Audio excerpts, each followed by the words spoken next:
It is. Anyway, so I'm going to start out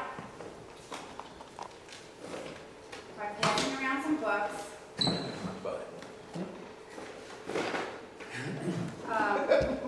I went to Aramont, which is a school for craft and art, and if you have never been to a school like Aramont or John Campbell, I really suggest you go. It's a week or a long weekend of intense turning or whatever your craft of choice is. And you learn so many things. Whether you use them all when it's over is your choice. So I am going to pass around the catalog from this year. And I'm very fortunate that this year I'm also going to take Marilyn Campbell's class in another few weeks. So I have loved my experiences there, and I continue to go every year. So here's the catalog.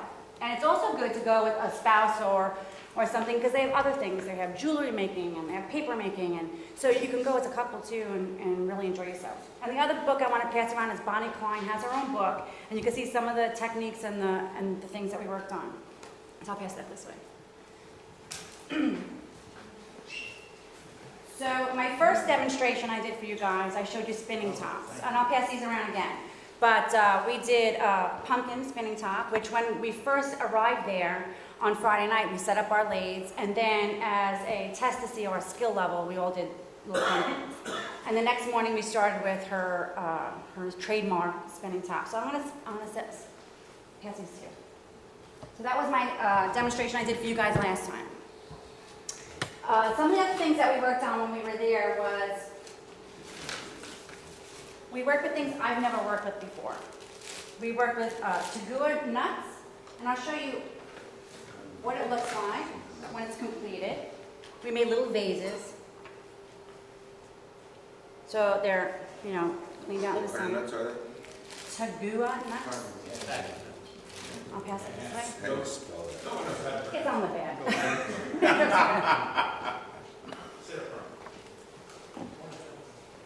And the interesting thing about how Bonnie taught us was that everything was glued onto a piece of wood that had a nut in it, so you can just turn it on your lathe. So you never wasted any wood because you would get past this, and so it was a good technique, and I just wanted to pass this around too so you could see how we worked on everything. Our spinning tops, our boxes, everything was glued onto a piece of wood, and then it's screwed onto your lathe, and that's the way we worked all week. So I'm gonna pass this way. What kind of glue? Just wood glue. And we would set it up, and Or then CA glue? No. It dries fast? No, just like a yellow wood glue. That And we would doesn't- just put it on. How long did you have to wait? for Well, that? there was many. So as soon as you were done with a blank, you set up a new one. And so it was constantly replenishing. So some had, the next day. They sat for a day, or they sat for a few hours. So there was always more drying while we were using. So that was interesting. Did you clamp them? No, just squished them on there like that, let them dry, and they worked out beautifully. There was not one that threw a piece. It was really a pretty nice technique. These are all pre-drilled? Yes, they She were all makes these? done. They were all done already. And so she came with boxes of those. That's cool. Yeah, so I told her I needed to bring one back to show my guys. So, the class, we did a lot of boxes. Now, Bonnie, as her husband was a machinist, so the two of them together made a threading machine, a threading jig, and we worked on that a lot. So I want to pass around one of the boxes that I made. On the front of it, you'll see that there's chatterwork, and that's something I'll show you later. But the chatterwork is another trademark thing for Bonnie Klein. There's always a lot of color involved in her classes, and so when you see the box, you'll see it's threaded. You can open it up and take a look. And the reason why I'm not demoing this is because it took me a whole day to make this. I think they're for sale. I mean, you can buy those threading machines. Yes, she was selling the machines there, and they were, I think, $400 or $450 that she had for sale, and you can get them through our website. So I did show you the spinning tops, which is going around right now. So another thing that we did was we made a huge top. Again, you'll find it's very colorful. There's chatterwork on it, but it's actually a box. It's a box top. Pun intended. I originally had a little itty bitty top that I had turned in here, but it seems to be missing. So I'm going to pass this around. You can take a look at this also. This took me 2 days. Remember, I'm new. So again, I couldn't show this today. But what I am going to show you today is I tried to find a way to incorporate what I learned. And the season's coming where, for those of you that do try and sell your work or for gifts, I decided to make some holiday ornaments and use some of her techniques. So that's what we're going to work on today. And that's the end of my talking. I'm going to start working.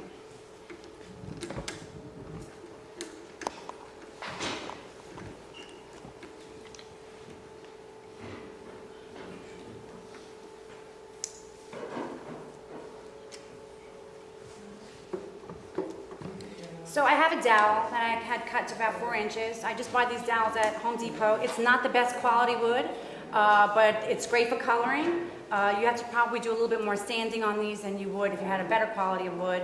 But these I usually use for, spinning tops and things like that. So I have to sand a little bit more, but they're inexpensive, great for coloring. You made a tenon on that? Not yet, I'm gonna do that now. Oh, okay, I thought I saw one.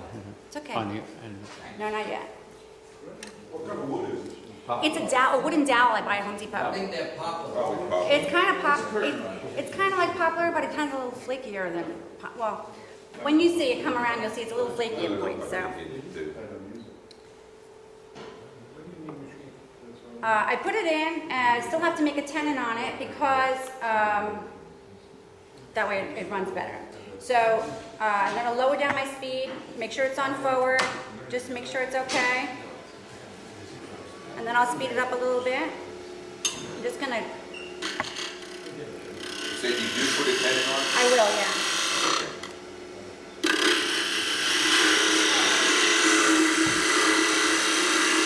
I'm just going to go across the front. Make sure it's running through.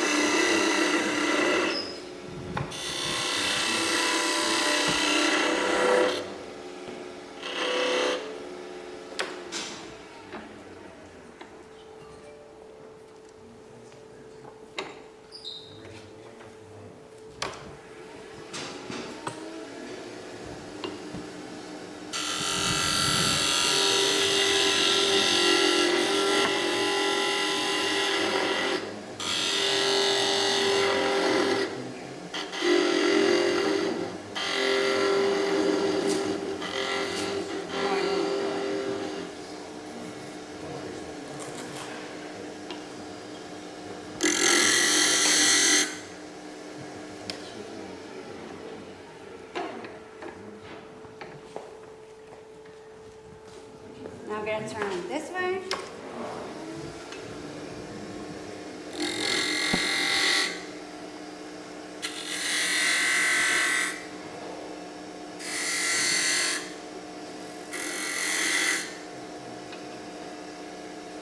This one be the ornament? What's that? This one be the ornament? Yeah, this is one of the ornaments, yes. And now I can turn it around, get started.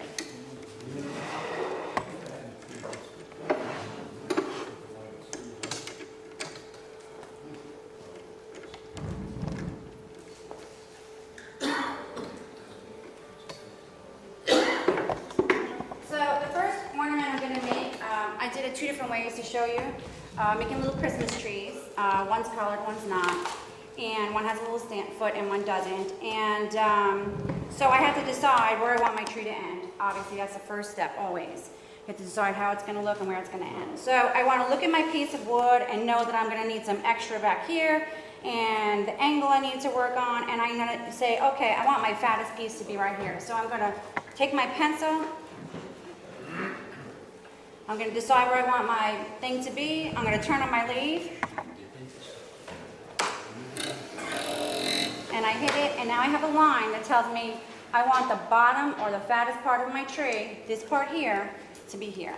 And that's what I did. So, now that I know where I want that to be, I'm going to start by taking my tool rest,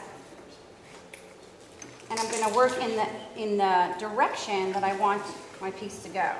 I want it to be on an angle, so I'm going to do that. I'm going to move these down here so you can look at them while I... Are you going to pass them around?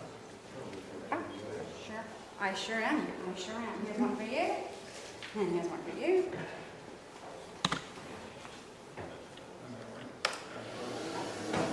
I'm going to start with my roughing gouge because it'll take up a lot of more meat than my spindle gouge right now.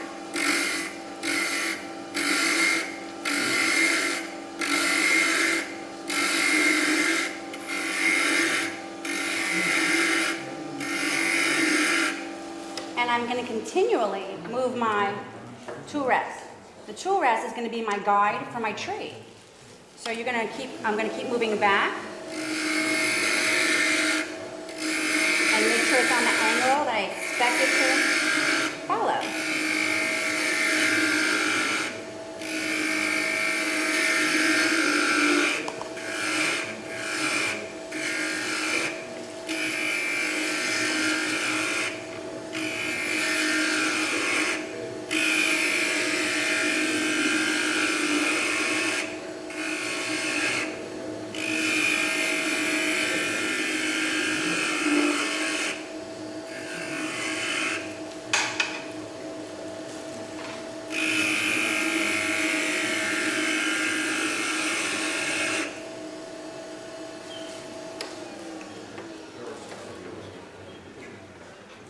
This is going on. The Christmas tree is going down.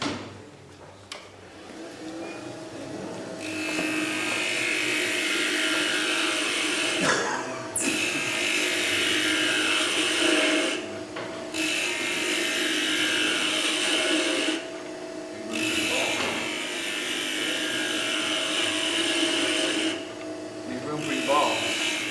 What? Leave room at the top for your ball. I am. Go ahead, buddy. I must have had, See? I was suggesting. Constructive criticism. Mr. Feinstein comes next month is successful. Depends on who's doing it. You're right. Actually, would be like complaining about the We're getting used to that. At least you won't steal them. And make fun of your pink handles. In case you don't know. Oh, yes, I have pink handles. And I've decided to, every time somebody uses my tools, take a picture. So I'm going to post a big Facebook thing saying men with pink tools. And I already started taking pictures, so beware. So when, They don't work. I tried Oh. what? They don't work, I tried them. His paint tool doesn't work. No, he's used it. He knows. I have his picture.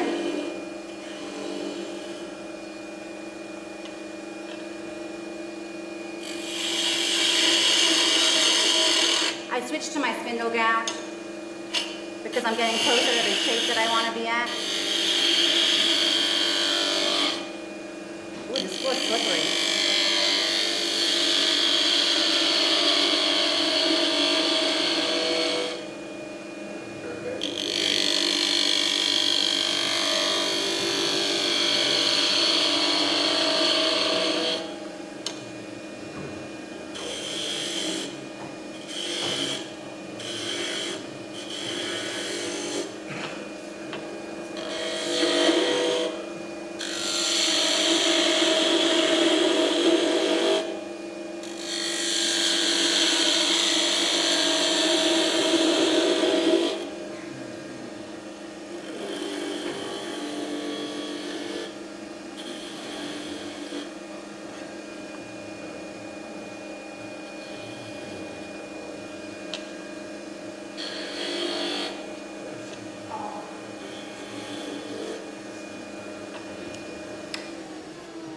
Now, just to,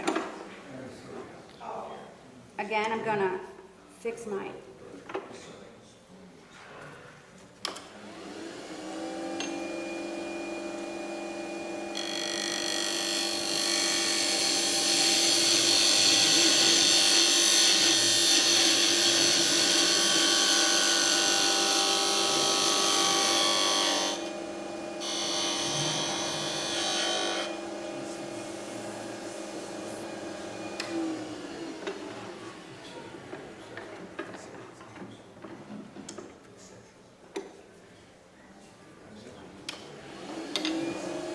now this might get a little wiggly now, but It's so round.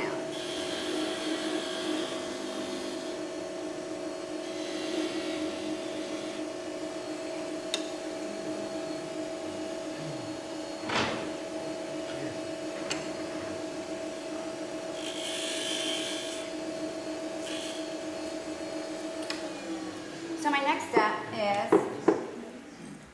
I'm going to use some sandpaper, which I already have over here. Done it in the motor. I got it here. I'm going to slow down my lathe and I'm going to put it on reverse, because that's the best way for me to sand. That's what I like to do. And I'm going to do that. I'm using a 220.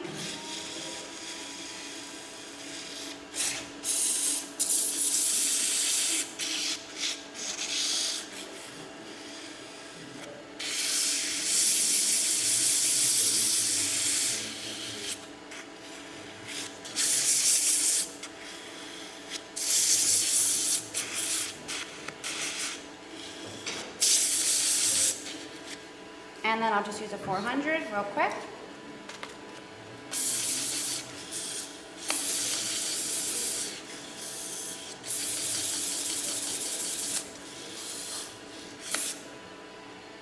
Take a look. Okay. I'm going to put my, as soon as I can check it. I'm going to go back to the same angle I was on with my tree. And I'm going to start putting in the detail. Now, some people use different techniques for this, but this is a technique that we use in the class, and that's why I'm demonstrating it. First, I'm going to go back to forward, and I'm going to speed up my lathe a little bit more. Just put this down a smidge. That's a technical term she told me yesterday. The smidge? Yeah. Yeah, that's it. So I'm going to use a parting tool, a pink parting tool, and that's what makes all of the difference. And I have my tree on the my tool rest on the angle of my tree. I'm going to turn this on and I'm going to start hitting in my grooves. So I just gently push in, get to a depth that I'm liking. You can measure it if you like and be real exact. What? We're all thinking ears.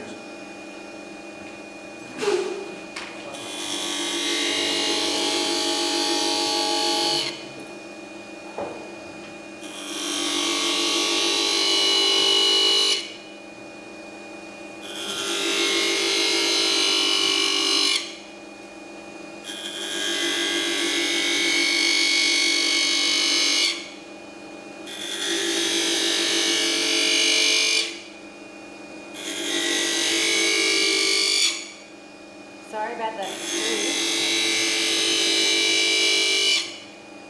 So, now you can see that the detail's in there.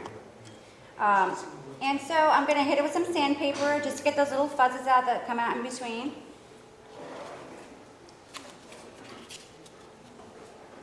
I'm going to slow it down. I'm going to reverse it. And here I go. Again, I'm using a 220. I'm using a disc and I'm folding it so that way it can get right into the grooves. I try and hit it on both sides. Because Terry is sanding in reverse, there's not a problem with the tool rest being away and catching your finger in it. But if you're sanding forward, Yeah, that's a good point. Yeah. then you should move the tool rest away. That's when it becomes a handheld. What's that? That. And then I'll use 400, same difference.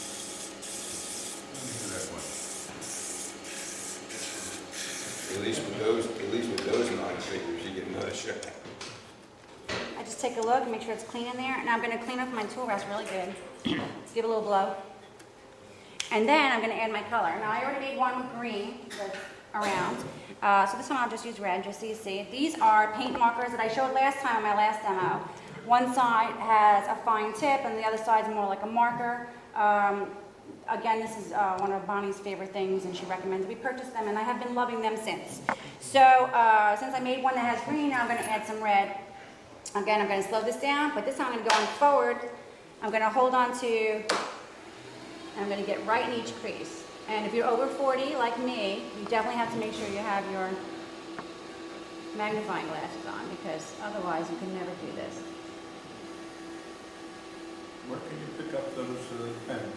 I want to say I got them at Craft Supply. I did hand out handouts last time. I didn't have them this time. But I think it was at Craft Supply. Yeah, that's why you You got can get them at Michael's, probably. Well, yeah, I don't know. I don't know. Similar. Similar. The store, she got them in a store. Craft Supply, that's, I bought them also. And they have a variety of colors. That's how she did her handles.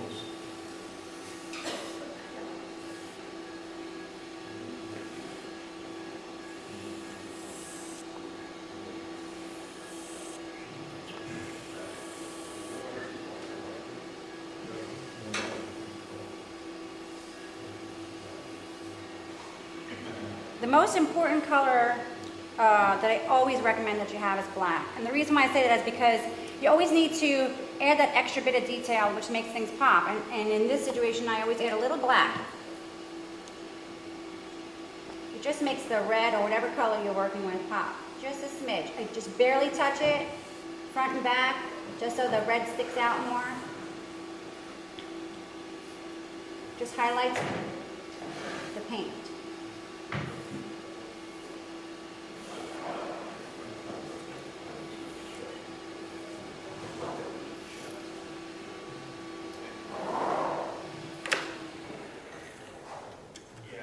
And this is how it's starting out to look.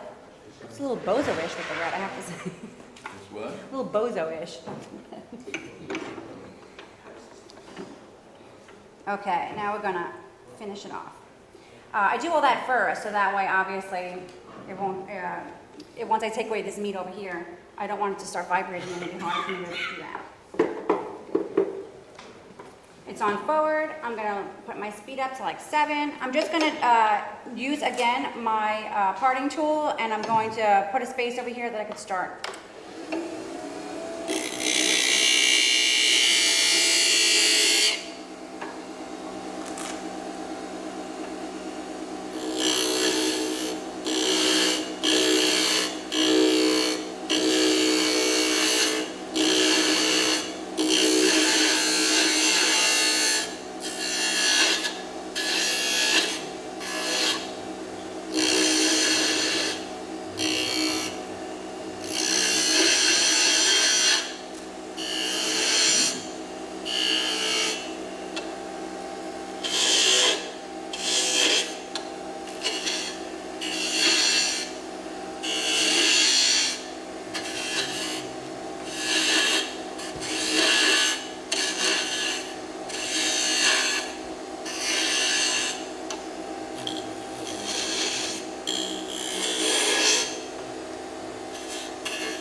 I don't know, I tried to fix it.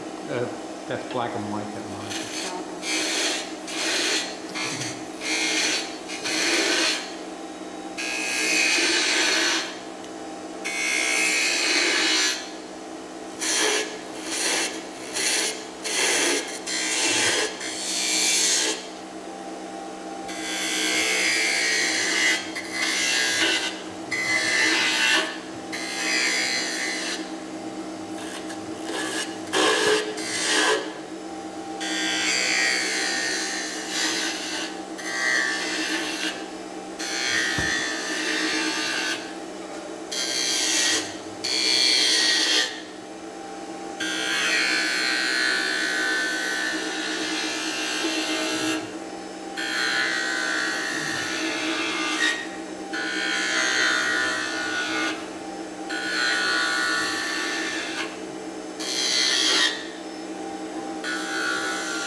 I'm going to sand it up. So again, I'm going to reverse it, I'm going to slow it down, and I'm going to do some sanding. I'm going to use a 220 and then a 400.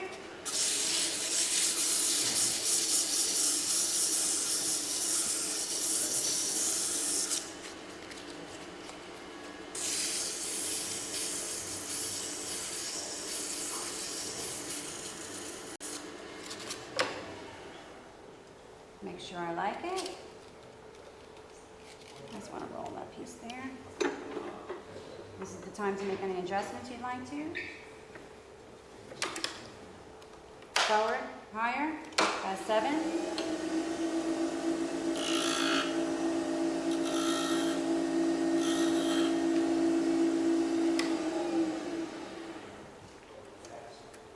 Okay, feeling good. Reverse, slow it. Hit that edge. Great. Should be good now. Looking good. Put my tool rest back.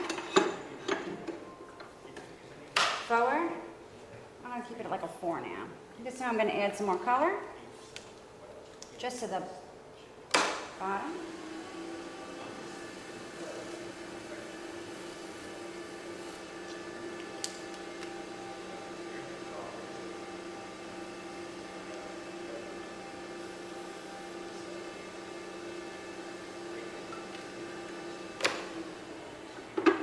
Tool rest in place. And now I'm going to make it up to about a 7, and I'm going to start parting it off.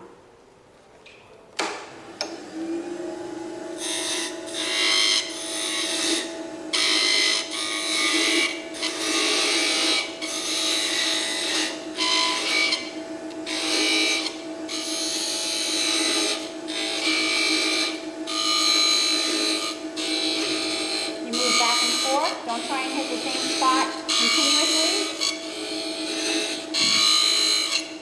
As it starts getting closer to the center, you want to slow it down some, just to be on the safe side. Again, back and forth, back and forth. When it starts getting real close, again, slower. Before you cut it off, you could have that as a standing ornament on, on the table if you, Undercut. no, if you make the base like you do a goblet, that the part, Oh, yeah. you could have it, instead of hanging, a Christmas ornament hanging on it. Right. Could be on a table if you make Yeah, it. just make it like this, like a stand. Yeah. Yeah, that's a great idea. Tim lent me his parting tool that has a special edge on it. Does it have a specific name? No, it's just Put it- way to the ground. Just gotta take. Put it on the tool wrist, put it down on the tool wrist, to the right, Oh. to the right. Okay, Do you see that's it? good, yeah, I'll zoom in. Should I turn Oh, it? that's good, you can see It that. has a specific grind on it. Turn, yeah. This way? Turn it, put it on the tool wrist. Now turn it slightly towards me, twist clockwise. All right, but this is I'm going to do this, because this is the edge I want you to see. Okay, Do you see how it's cut in this way? So Tim lent this to me today for my demo because it has an ability to undercut, and so it will have a more finished edge. And I thank my teacher for showing me this because I didn't know. So once I'm really close to the end, I'm going to get in here.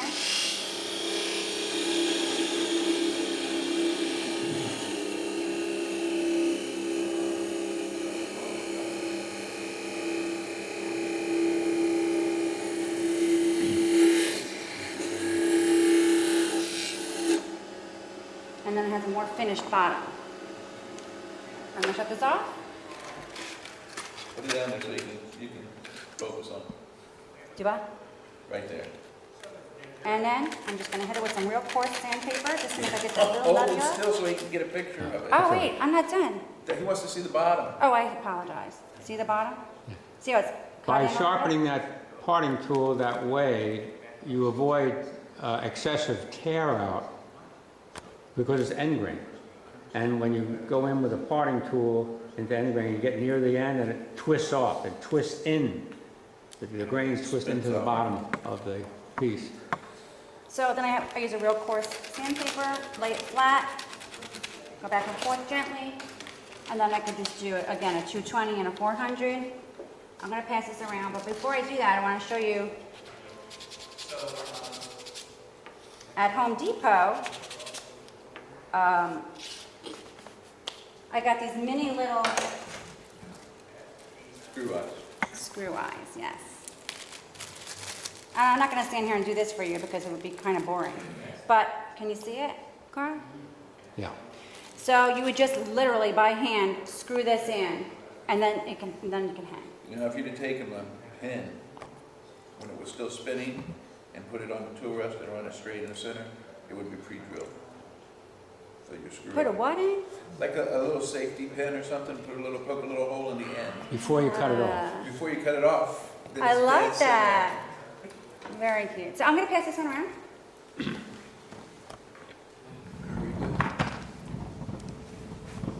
And so this side isn't feeling bad. Put that back in there, in your bag so you don't lose it. Okay. You go with the shape. I made this for my daughter yesterday, so it's a little penguin. And if you like to paint, you know, it's endless what you can do.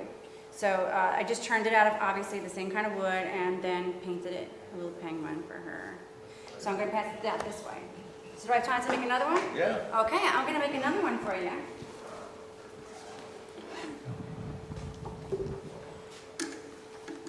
You're gonna see some of the same techniques that we just did, but it's gonna have some new techniques too.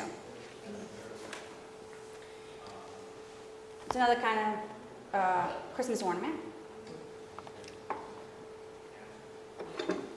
So let me get my one. We'll do the same thing. I'm gonna put this in, I'm gonna put a tenon on it, and then I'm gonna turn it around. So I'll pass this around in the meantime.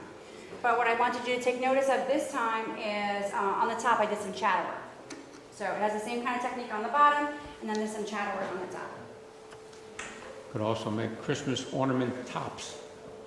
Tops Yeah, that hang. Screw it's light. endless, it really is. It's really endless what you can do.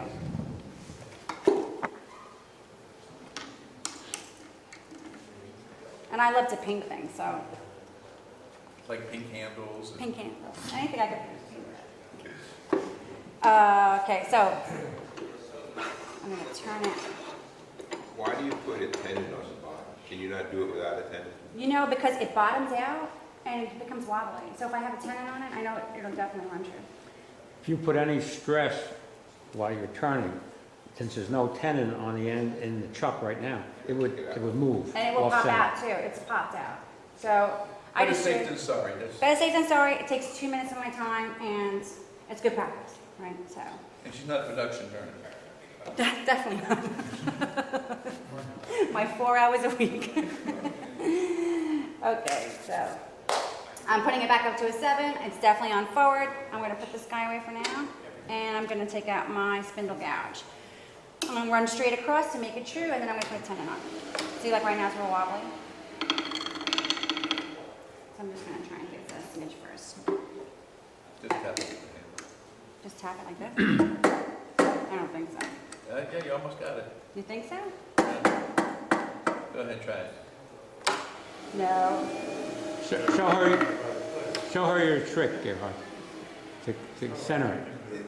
We'll show her Wednesday. Okay. I like tricks.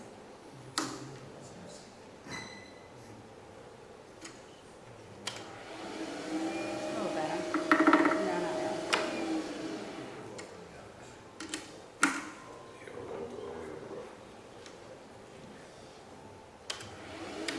Yes, no.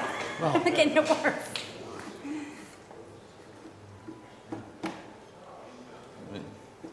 Good. Wait, wait. you want me to show her? Yeah, go Gerhard? ahead. You're on that side. Okay. Gerhard Gerhard. showed us this trick at the workshop to center a piece like this. We need. Use a gouge. Yeah. Okay. Well, you can loosen this up slightly. Look out. Slow it down. Yeah. Not too much, not too little.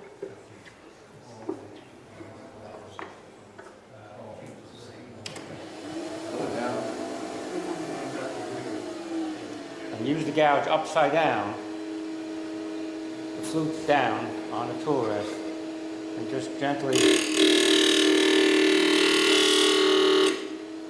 rub it on the piece, and now it's centered.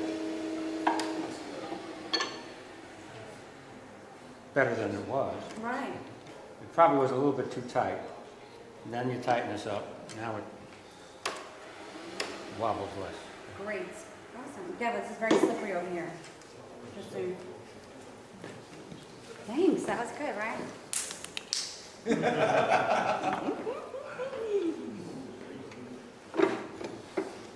Because you know, so I started getting nervous there, you know.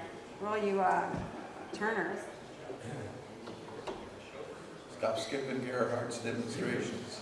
Sure, I just did.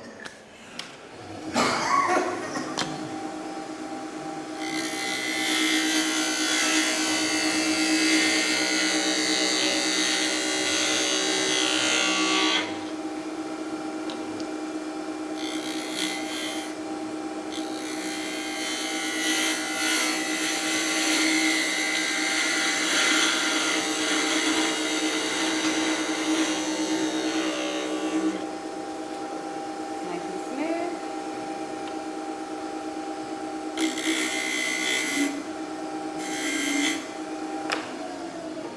Now I'm going to turn mine to press this way.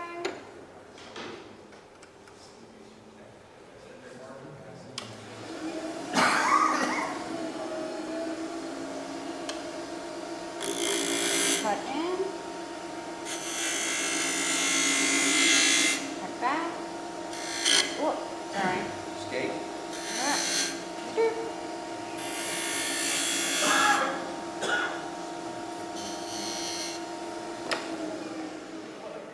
Really take a look at that. Okay, that's fine. And that doesn't matter because whatever. Turn it around.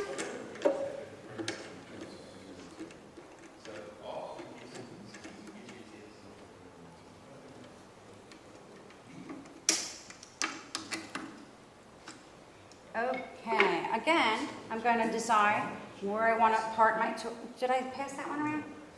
It's like, yeah, okay. Yeah, it's all So right. yeah, okay. So now I have to decide how I want it to go. So what I'm going to do is less than half I'm going to do in the front spot.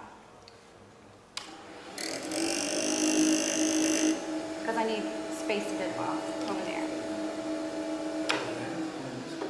I'm going to turn on an angle, just like I did before.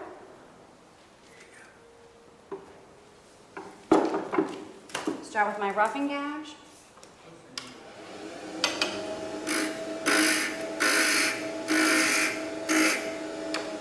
Lower my tool rest.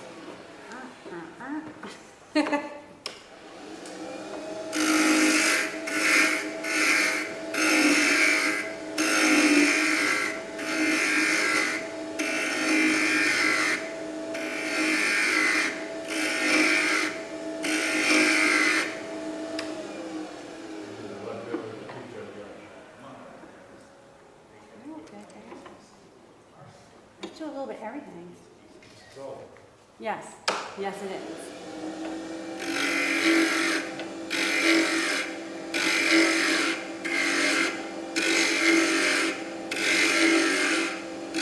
But she ordered the grinder last night. Yes. No, not last time, but as soon as I got home today, for sure. That was a nightmare.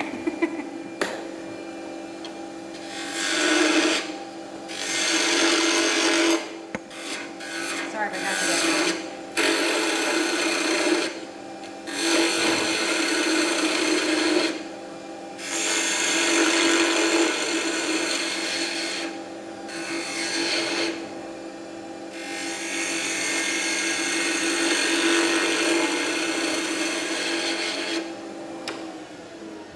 Gonna get my tool rounds closer. Keep it on the angle I'm interested in. Boop. I keep coming back a smidge.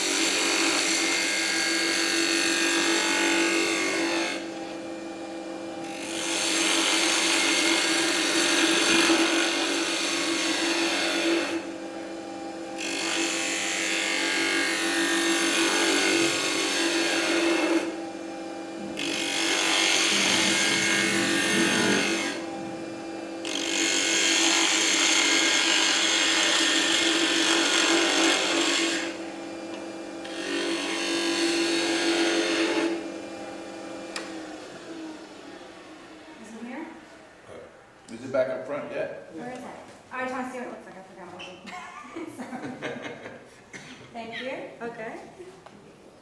It's not an open book test.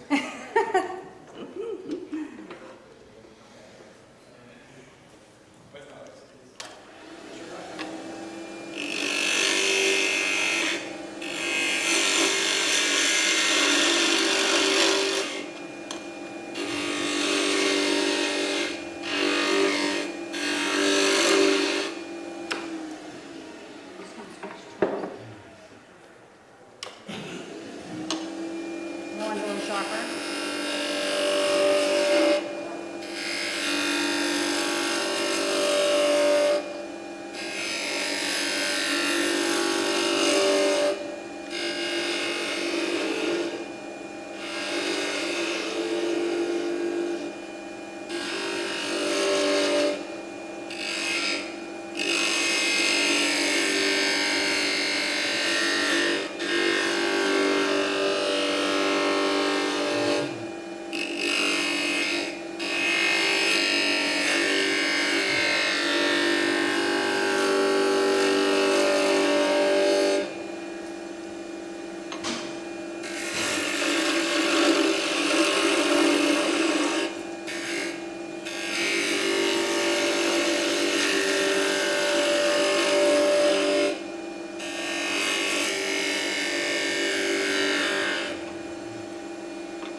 I don't know why this piece of wood is much harder to cut than the last one. Because you're right in the middle of the knot. Is that why? I'm like,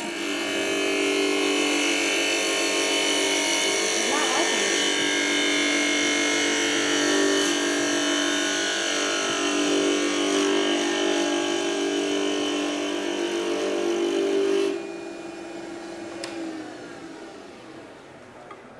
Let's take a look. See it? Yes. How about this? And I'm one on the sweating other now. side too. Oh my gosh. Anyway, so let's move on. So I'm gonna slow down my speed, I'm gonna reverse it, and then I'm gonna do some sanding over here. I'm gonna start with my 220 and then my 400.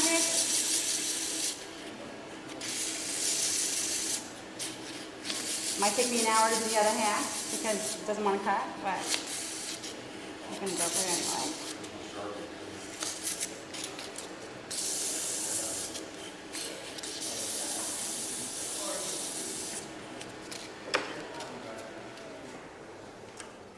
Nice and smooth. Oh, you see my edge here? It's a little sharp, so I'm just gonna, with the sandpaper, just gently hit that. Nobody wants a sharp ornament. Nice and pretty, perfect. I'm gonna bring this closer. I'm gonna do the same technique I did a little while ago on the other one, where I'm gonna use the parting tool, and I'm gonna cut in and make the grooves. I have it in forward, I'm gonna go to like a 7, and I'm gonna go straight at it with the parting tool.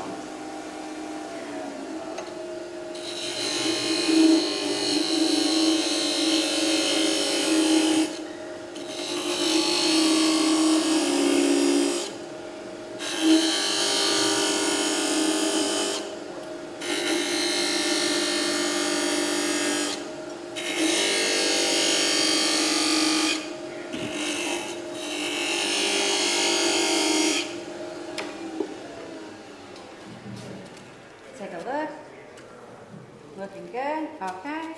I'm gonna move my tools back a smidge. I'm gonna put it in reverse. I'm gonna slow down the speed. I'm gonna just sand in those little areas. So my 220.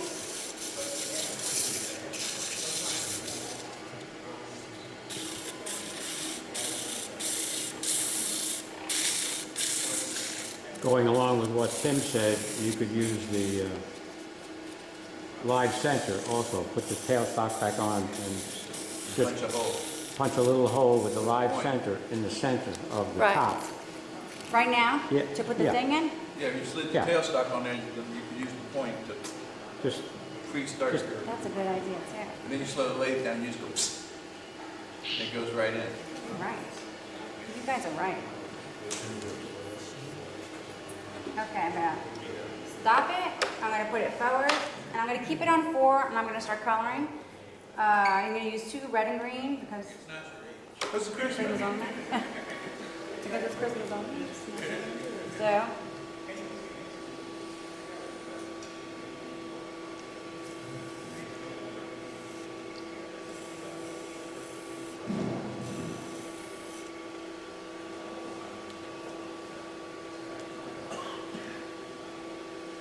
Bruce, don't forget to get a manicure before you do this next month.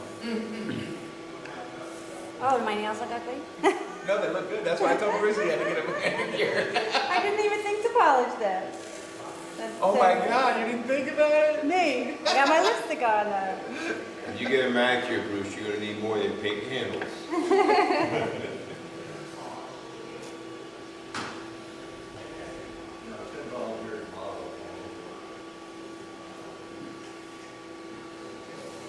Again, I'm just adding a little bit of black just to highlight the colors that I chose.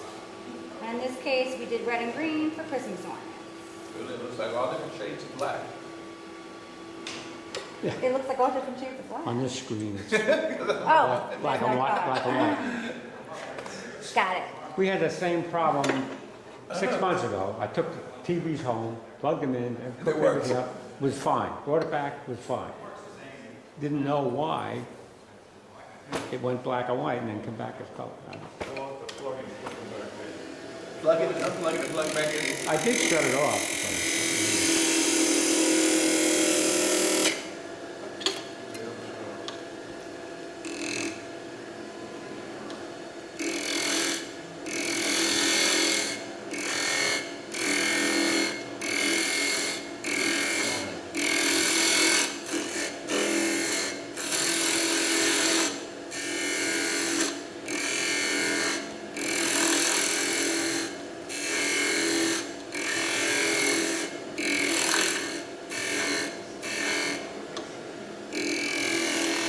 One tough piece of wood. It's one tough piece of wood.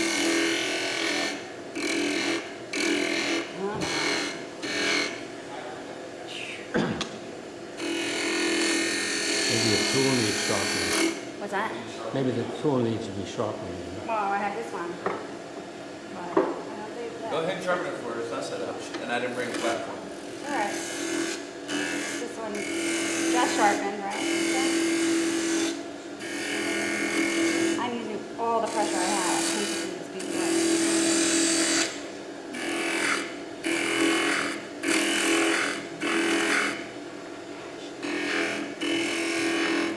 Let me see if I can use my roughing guide. I can't get through this one. I think it has something to do with this. That's just a little bit of it, just the tool sharp, it works. Then you let her suffer enough. Yeah. Give me one of the tools. You know? Give Tim one of the tools. Here, Let here, you take sweat this for a one. while. Oh, I can't sharpen pink. Get a camera.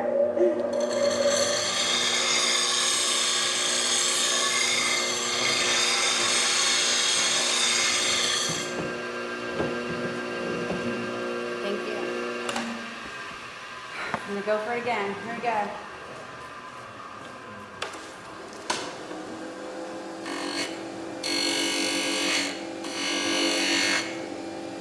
Come on, get it.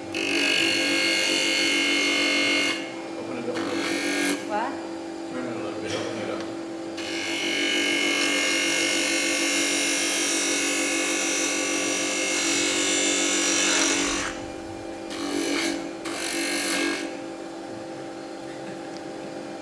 Is it going forward? Yeah, she's going. Yes, thank goodness. That would have been really embarrassing. Yeah, no, it happens to all of us. It's happened. I don't know what to say.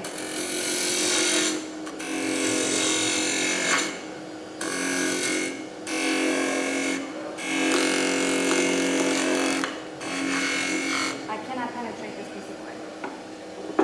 All right, let me do another one real quick. Do you guys mind? All right. Do you want to take a break? I don't know what to do because I can't get through this. And look Carl, at put that it for her real quick. Get her past the knot. Huh? Get her past the knot. You can't. Look at it. It's here. He can. Or blow it up. This is the one you're sharpening? Yeah.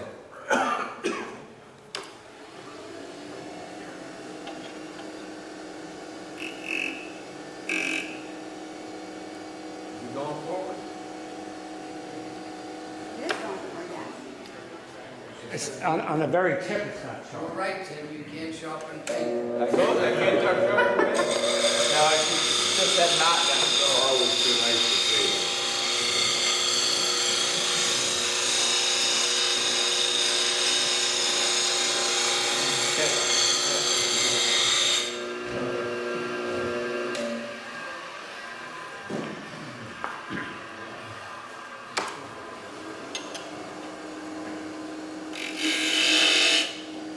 Thank you.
going to, well, it is what it is, right? That's it. Well, That's it. It is what it is. it is what it is. So, all right, I just wanted to change my tool rest so I can get that final angle on it, and then I'm gonna do a technique, and wish me luck. With that big knot, I don't know what's gonna happen.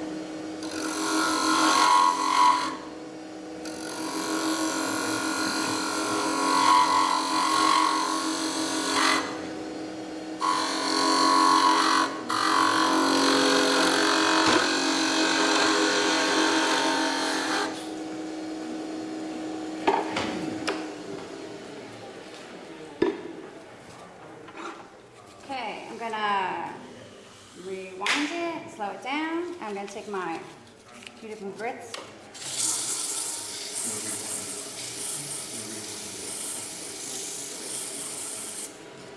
Be kind.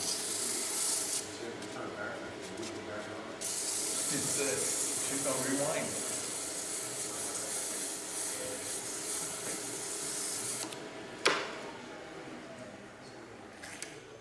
Put it forward.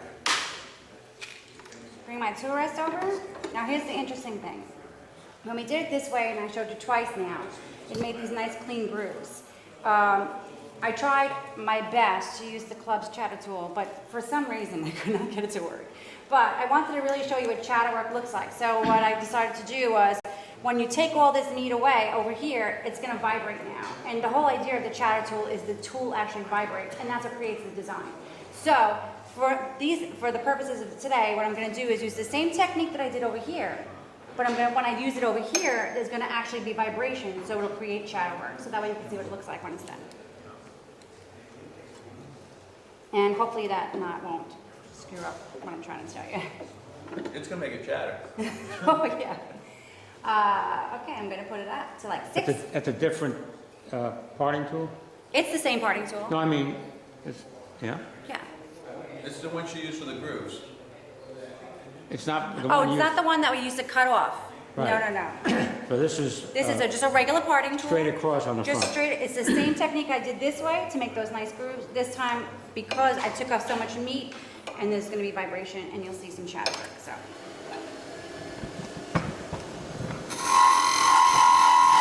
And that noise is a perfect indication it's chattering.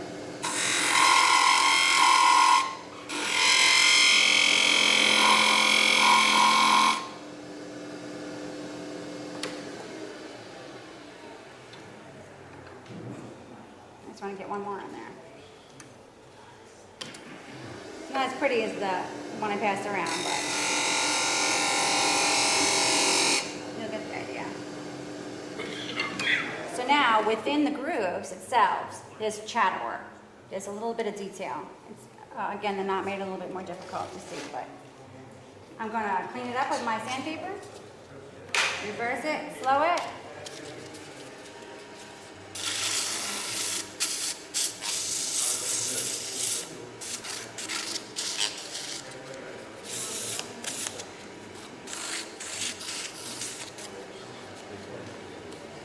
And my color, I have my red and green and my black.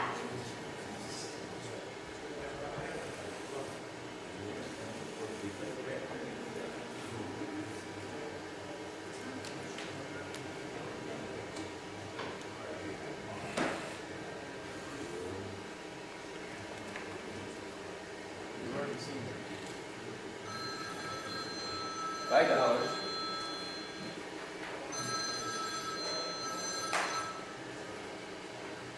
Great. Now I'm just going to shut this off.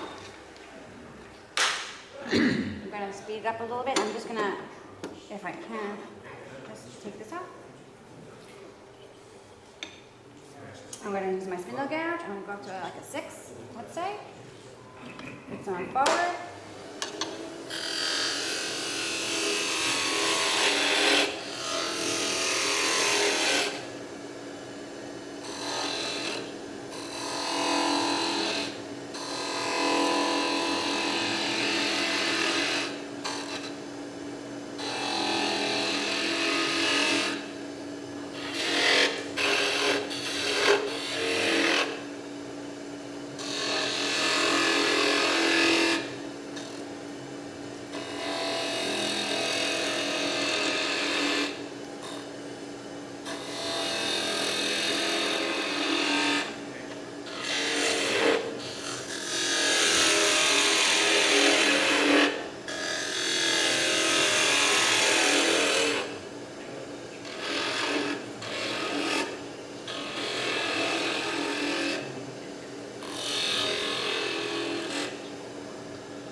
guess you did a good job, no question.